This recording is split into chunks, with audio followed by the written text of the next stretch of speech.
My husband suddenly told me, I have to go to work now. You'll have to walk to the hospital yourself. "What?" I asked my husband, who was driving next to me, even though I was drowsy from a fever over 104 degrees Fahrenheit. We were on a nearly deserted and dimly lit street. My husband was in the middle of taking me to the hospital because I had developed a fever.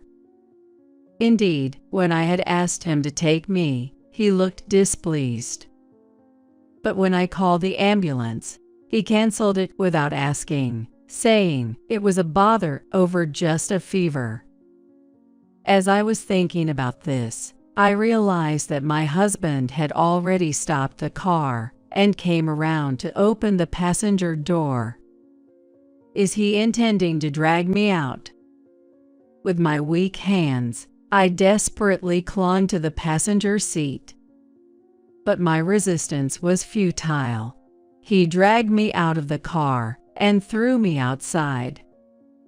He snorted, returned to the driver's seat, and said, "Figure it out yourself. You can make it to the hospital if you walk for an hour, right? And don't bother strangers for help, got it?" Then he drove off immediately. "Please, stop, come back." I knew my cries wouldn't reach the car growing distant, and I didn't even have the strength to stand anymore, so I could only sob and weakly call for help. "Someone, please help me. My name is Naomi. I'm a 40-year-old housewife. I live in a small town in the Midwest with my husband, Daniel, and our 16-year-old son, Ethan. Daniel and I met through a friend's introduction. At the beginning of our relationship, Daniel always said, "I'll climb the ladder, just stick with me." Seeing his ambition, I thought marrying him would make me happy. I was happy at the beginning of our marriage. He worked for a well-known corporation and earned a good salary. We spent enjoyable days together, watching movies or going shopping on days off. However, as our son Ethan was born and grew, those days started to change. Firstly, Daniel never got involved in parenting. He never changed a diaper, nor did he ever bathe Ethan. He never participated in an open class at his son's school, even when he had time off. We've never even been on a family vacation together. In short, Daniel never did anything that could be considered fatherly. As a result, Ethan and Daniel hardly talk anymore. Of course, knowing that this wasn't right for a family, I had tried to mend our relationship. However, Daniel dismissed the attempts, claiming I was too tired from work to have a proper conversation, letting the matter slide without resolution. We lived together, and it gradually became clear that Daniel was a coward. Daniel's big talk wasn't driven by ambition, but was merely bluster. The words he said before we got married, "I'll climb the ladder, just stick with me," were just to ensure I wouldn't leave him for someone else. Indeed, Daniel earns more than the average man, but compared to his peers at the same company, he hasn't climbed very high in the hierarchy. It's not that I wanted him to succeed at all costs, but I couldn't help thinking that, if he was going to immerse himself in work to the detriment of his family, he should at least achieve more. One day, after sending Ethan off to his soccer club's morning practice, I was preparing Daniel's breakfast. Daniel came from the bedroom to the living room and stared intently at the breakfast laid out on the table. The menu was the usual: bacon and bread, along with hash browns and an omelet. Daniel sat down on the chair and started with the omelet. Then, frowning and knitting his brows, "What's this?" he muttered. What? Was something off? It's the same omelet as always. However, Daniel roughly set down the plate with the omelet and declared, "It's inedible," before getting up and leaving the table. Since then, he has been complaining about every meal I make. The lunches I packed for him were returned almost untouched, with the excuse they were too awful to eat. He said, "Don't feed me this stuff even though I'm tired from work," and he started to leave dinner untouched. And Daniel's complaints extended beyond cooking to laundry and cleaning as well. He told me to straighten the clothes more when hanging them on the balcony. He once touched the window frame with his finger and said, "There is so much dust." Despite doing the housework as usual, he suddenly started complaining like this. Moreover, when he complained about my housework, he'd say things like, "Other women would do a better job," as if he was comparing me to someone. It was clearly suspicious, and almost as if his comments came from closely observing another woman doing housework recently. Since then, his actions became suspicious, like taking his smartphone with him to the bathroom or shower, or whispering on the phone in his study. I wondered if he might be cheating. I tried to find proof by checking his bag or sneaking a peek at his phone after he went to sleep, but I found nothing. I considered hiring a private investigator, but since Daniel managed our finances, I didn't have the freedom to use money and had to give up on that idea. Weeks passed with these uneasy feelings. Conversations with Daniel dwindled even more, and living with constant complaints from him, I felt a great deal of stress. Could that be the reason?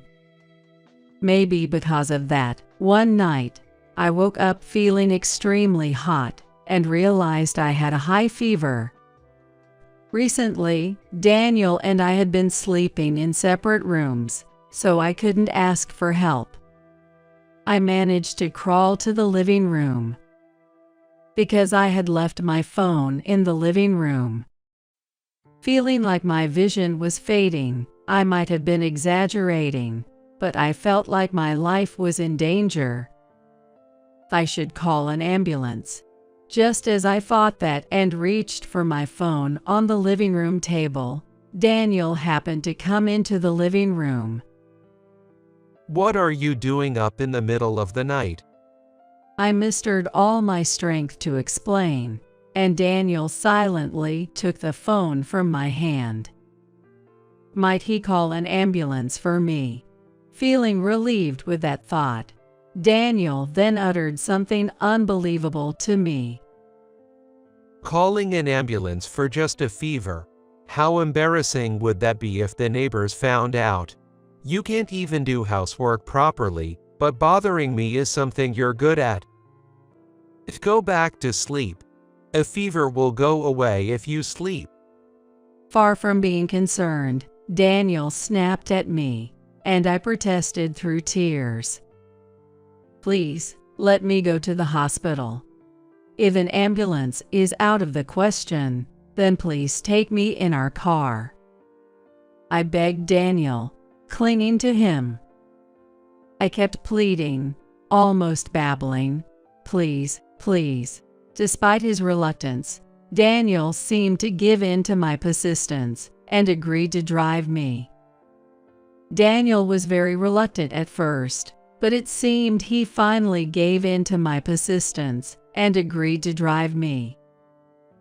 Oh, no, I have work tomorrow. What are you going to do about my lost sleep? From the driver's seat, Daniel continued to grumble and complain the entire time. I rested my head against the rain-pelted passenger window, listening to him. 5 minutes after leaving home, Daniel's phone suddenly rang. He pulled over to the side of the road to answer it. After a brief exchange, he quickly ended the call. Then he said the following: "Now I have to go to work. You'll have to walk to the hospital from here." What? Work? In the middle of the night? Are you doubting me? Daniel raised his voice, looking annoyed. Then go to work, but at least drop me off at the hospital first. It's not far by car. It was impossible to walk to the hospital in the heavy rain in my condition. I desperately clung to the passenger seat. But Daniel got out of the driver's seat, opened the passenger door with force, unbuckled my seat belt, and grabbed my shoulder. "Get out quickly." With those words, Daniel dragged me out of the car as if he was throwing my body outside. I scraped my knees and palms with such force. It was dark, and I couldn't see well, but it felt like I was bleeding. "It hurts, you know," I said to Daniel, but he just snorted, returned to the driver's seat, and drove off immediately. I could only watch helplessly as the car got smaller and smaller in the distance. The rain kept getting stronger, and it felt like my fever was rising. There was no one around on the night streets, and Daniel had taken my smartphone with him. My only option was to walk to the hospital. In a desperate state, I headed for the hospital. Since Daniel had contacted the hospital in advance, I was sure the staff would be waiting for me. Thinking that I shouldn't waste any more of their time or that of other patients, I walked to the hospital despite feeling dizzy and disoriented. I got lost and had to rest along the way, but by the time I finally made it to the hospital, 2 hours had passed since I left home. A trip that should have taken only 15 minutes by car. I made my way towards the entrance, aiming for the door. Then, through the glass doors, I locked eyes with a nurse. The moment we made eye contact, I felt a wave of relief and lost consciousness. When I woke up, I was lying in a hospital bed. It seemed like the medication and the intravenous drip had worked because my fever had gone down. As I stared blankly at the ceiling, I heard a familiar voice. It was my son's voice. "Mom, are you okay?" Ethan asked with a worried look on his face. "Yes, I'm fine. Sorry for worrying you." Wait, why is Ethan here? As I pondered this question, Ethan smiled slightly and helped me sit up. To my surprise, Daniel was there too. He was sitting on a low chair, looking exhausted. His clothes were soaking wet, and his usually neat hair was a mess, as if he had been caught in a storm. For some reason, his legs were shaking uncontrollably. I wondered what had happened while I was unconscious. "Hey, you have something to say to Mom, don't you?" Ethan said to Daniel in a dismissive tone. Then Daniel jerked and shivered, lifting his face up. He looked gaunt, and the dark circles under his eyes were severe. I'm sorry," Daniel said in a small voice. Ethan looked a bit dissatisfied, but turned back to me and explained what had happened. After Daniel dragged me out of the car, he apparently went back home. Ethan, sensing something was wrong, had woken up and found it strange that I wasn't at home. When Daniel returned, Ethan asked him where I was, but Daniel tried to dodge the question. However, Ethan pressed him further until Daniel confessed to leaving me out in the rain. Ethan, being physically larger than Daniel, must have intimidated him. After a bit of arguing, the hospital called to inform Ethan that I had arrived safely. Ethan suggested to Daniel, "Let's go to the hospital to check on Mom now." But Daniel refused, saying, "I have work tomorrow." Ethan, furious, grabbed Daniel and insisted, "You walk to the hospital too." Faced with Ethan's threatening demeanor, Daniel, being watched by Ethan on his mountain bike, jogged through the rain to the hospital. Daniel, who usually commutes by car and dislikes exercise, must have found this extremely difficult. It's no wonder he was so worn out and exhausted. After finishing his explanation, Ethan looked at me seriously and said, Mom, you should divorce this guy right away. I was shocked by his words. Not because I didn't want to divorce. I was shocked that I had driven my son to say such a thing. I took Ethan's hand and apologized, saying, "I'm sorry." For a while after that, Daniel and I were in a Cold War state. I wanted to divorce, but there were financial concerns.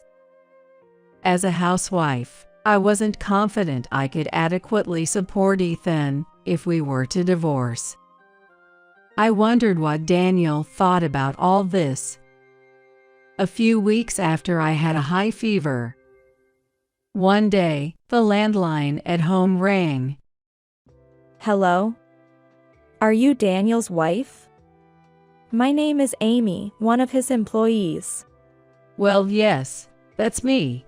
Is there something you need? The woman who introduced herself as Amy said to me, who was bewildered. Daniel and I are in love. So could you please divorce him quickly? Amy was having an affair with Daniel. My previous suspicions of infidelity weren't misplaced. I would divorce him if I could. I found myself shouting that in response, almost instinctively.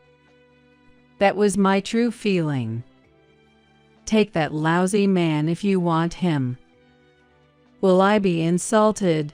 With that thought, I steeled myself and gripped the receiver tightly. But Amy exclaimed, "Really?" with a happy voice. Then it's settled. I work for a major corporation, so I can pay any amount in compensation. If you give me your email address, I'll send you plenty of evidence of my affair with Daniel. You can use that to demand a divorce from him. Caught off guard by the unexpected proposal, I was momentarily stunned, but I quickly regained my composure. There's no way I could pass up such an opportunity. I gave her my email address. And soon after, she sent me ample evidence of the affair. There were La Vie de photos and screenshots of their rendezvous messages, more than enough to serve as proof. That evening, after making sure Ethan had fallen asleep, I approached Daniel, who was having a drink. "Hey, we need to talk." Daniel just said, "What?" without taking his eyes off the TV. I was irritated, turned off the TV, and slammed my hand on the table. Daniel turned to face me, angry. I presented something right in front of Daniel. A divorce form. Daniel's eyes widened in shock. Let's get a divorce. It seems you have someone else who works for a major corporation and is good at housework. What? Are you saying I'm cheating? If so, show me the proof. Daniel said confidently, thinking he had covered his tracks. I met his challenge and presented all evidences Amy had sent me. His confident expression quickly fell, and he began to look like he was about to cry. What? How do you have these? I deleted everything. A divorce would be embarrassing, right? And doesn't Ethan need a father? And money? Daniel apparently doesn't want other people to think he got divorced because he cheated on his wife. How selfish of him. I'm not embarrassed at all. Besides, Ethan doesn't need a father like you. You've never done anything fatherly before. Don't start saying such things now. As for money, if you truly care about Ethan, you'll provide ample child support, won't you?